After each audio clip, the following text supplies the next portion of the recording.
It's a symbolic salute that's always an important part of our Remembrance Day ceremony. 3 local pilots in vintage aircraft have been conducting a flypast of the downtown cenotaph each November 11th for more than a decade. Earlier, they invited our Christy Bezaire to fly along with them. She joins me now. Christy?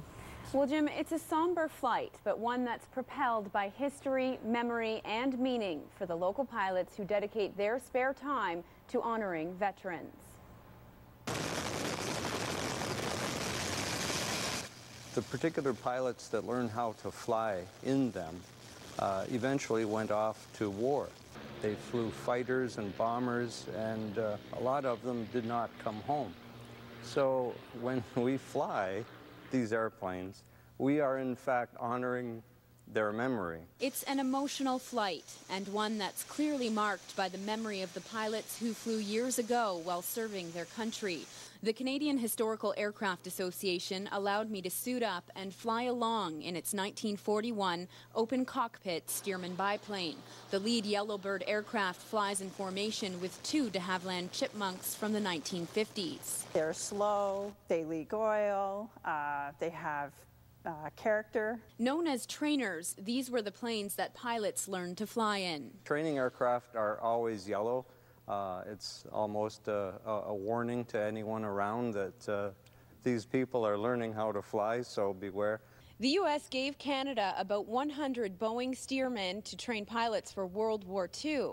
Canada didn't end up using many of the planes because they're difficult to fly and their engines have trouble in cold weather.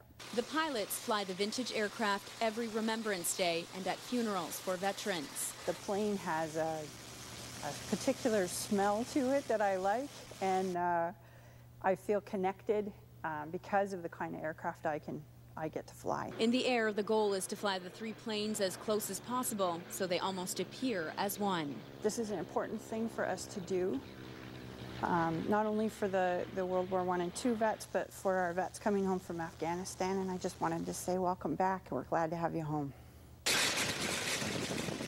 When we fly, they fly. You know, I can't help but feel some of those spirits with me when I'm flying the Stearman.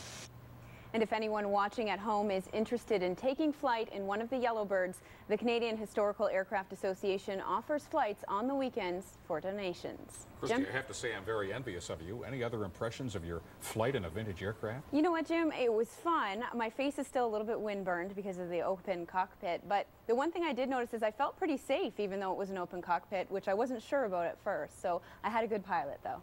We were down below on the ground at the service, and you flew over precisely at 11 o'clock for Remembrance. Christy Bezaire, thank you, Christy. We won't forget that.